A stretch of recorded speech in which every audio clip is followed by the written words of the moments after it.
Hello guys, this is Yoshizilla, and today I'm playing Super Mario Maker. A lot of people love this game because it's a game where you can create your own Mario courses and then share them with anyone in the world. And today I'm going to be doing a little challenge. StacheBros just recently uploaded a video, 2 videos if you want to be precise, of him showing off his Super Mario Maker levels that he made.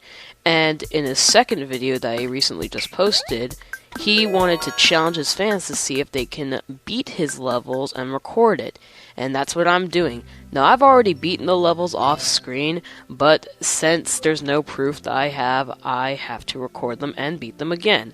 Some of them I can do pretty easy, some of them I can't do that well. Anyway, the first level is called Goomba Towers. The ID is on screen if you guys want to try this. And this one is a pretty hard level because it requires you to carefully jump over the Goomba Towers and pretty much just keep jumping on them. And even though I beat it first try right there, I've died many times off screen playing this level. So if you want to challenge yourself, then make sure to try StacheBros's levels because he likes to make his levels basically hard, but a skillful hard, where you have to be skilled to play in these levels. And I personally just love challenging levels. Anyway, the next level is called Flaming Frenzy. The ID is on screen once again, if you guys want to try this out. I consider this one easier than Goomba Towers, because you have to jump through all these, but it still is hard, and I actually ended up dying right there. So, cutting away to me actually beating it. I died about 3 times in this recording before I was able to beat this level, but thanks to editing I was able to cut that out. So that is the second level. Again, off screen, whenever I was playing this for the first time, it was really hard. So there we go. Now the third course that I'm showing is actually more on the puzzle side. It's called Big Koopas Airship, and the ID is once again on screen. And yeah, so like I said, it's basically more on the puzzle side. There's a lot of puzzles that you have to do to beat this level.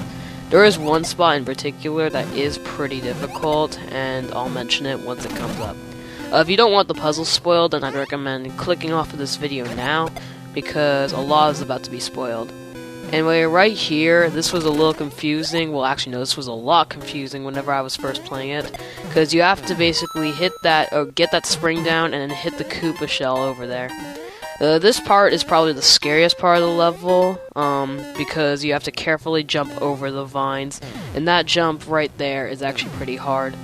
Alright, this is the hardest part of the level, because you have to carefully jump over, and pretty much if you just over jump, under jump, you're pretty much dead. So I just like to go very careful right here until you get to the P-switch and then hit it. Now normally what you usually do is you'd carry the P-switch and keep jumping, but what I personally like to do is I'd like to throw it so I don't have to hold the run button, because if you hold the run button then it will increase your chances of dying. So I like to throw it and then finish off right here. So, jumping right here on the P-switch that you need in order to progress onto the level. You just gotta be a little quick so you can go through these coins that would normally be bricks. I recommend staying right here, because then if you miss that vine, you'll have a safe ground. And right here we have got the boss, and it may actually look hard. It's actually not that hard if you jump precise. You will easily be able to defeat this boss, and whenever I recorded this, I was actually really surprised that I actually beat it, because I was just so afraid that I was going to mess up at the boss, because this level can be hard with that one part. Anyway, the fourth course that I'm showing, this was so hard whenever I was playing it. It's called Boss Rush Mode, and the ID is on screen right there. This took me an hour to beat when I was doing this off screen. It was really hard. So basically the basic idea is that you have a bunch of bosses, like the big Goomba right there and the big Koopa right here. You have to carefully jump over the Koopa and hit the shell to defeat it. And here's the piranha plant. To defeat it, you just have to jump over and hit the P-switch until it falls to its death.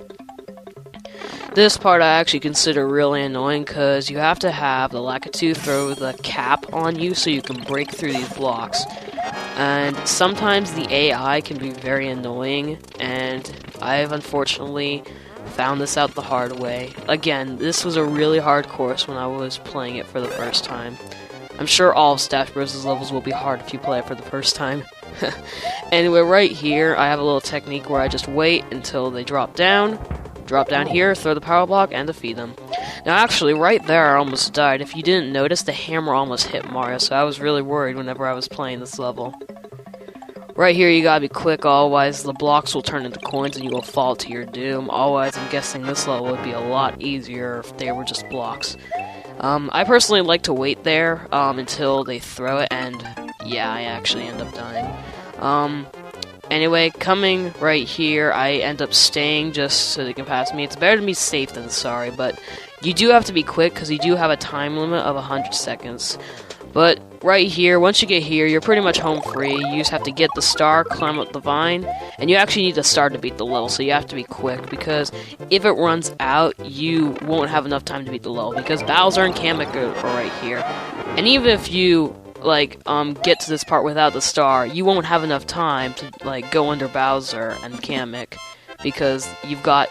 I had 11 seconds right there, as you can see, and it was pretty challenging whenever I was doing this for the first time. Anyway, if you guys want to try this out, the ID was on screen. So this last course is actually... I consider this harder than Koopas Airship. The ID is on screen, and it's called Great Goomba Factory. This is a pretty difficult level because you need to have the Goomba suit throughout the entire level. Now, whenever I was doing this off-screen, it wasn't that long. I think I died 10 times before I was able to beat it. I don't know how long it took me, it took me a long time. Oh, by the way, you may have noticed that I just entered through that door. If you lose the Goomba suit at any time, you have to enter through that, through doors that StacheBros placed throughout the levels, so you can go get it back via Mystery Mushroom, and I actually show it off right here. Now, this recording actually took a long time. This level took so long to actually record. I was really peeved off whenever I was making this. I was just like, are you serious? It took me this long. So right here is my first death of the level because the Goomba, basically, sometimes the Goombas will end up going faster, and I just thought it was so weird. Anyway, there's my death. Cutting to this part right here. This is a little tricky part because I didn't know you can do this. Basically, I did the hard way where I tried to jump on the lower level Goombas, and this is what happens. Yeah, so cutting here, this is a long time in the footage, and I'm really mad. I want to get this over with. Luckily, I do. But then I figured out that you can actually jump on the second level and actually kill the Goombas right there, which I was just like, thank the Lord I got past that point, because I was stuck at that point for so long. Anyway, coming in here, this is probably the scariest part of the room because you have these big Goombas, and I actually almost ended up losing the Goomba suit because I'm cutting it really close right here, as you can see with the Goombas. So you just have to carefully maneuver past these Goombas. I'd recommend killing almost all of them, and then you can drop down here. And this level, well, this part of the level, if you die right here, then I am sorry. Because you have this one Goomba, and if you get hit by it, it's pretty much game over. Luckily, there is a door right there, so if you lose the Goomba suit, you can go back and get it. So, there we go. That is all the levels that I'm showcasing in this video, and before we end the video, I'm actually going to show some of my levels. I'm just going to go ahead and provide the ID for you guys, so if you want to try it out, then you can go ahead. So coming right here, I'm going to go ahead and show off my levels. The first level I made is called Bowser's Peril Castle. The ID is on screen. This level requires a lot of skill, and it was actually really fun to make, but it is pretty hard. The next level I made is called Spooky Sprint. The ID is on screen right now, and as the title suggests, it requires a lot of sprinting in this level. I'm not going to spoil too much, because otherwise I just spoiled the entire level. And the last level that I have so far is called Underground Madness, and the ID is on screen. It actually has a lot of puzzles that you need to do to complete the level. So if any of you want to try this out, go ahead. Anyway, thank you for watching the video, and I'll see you guys later.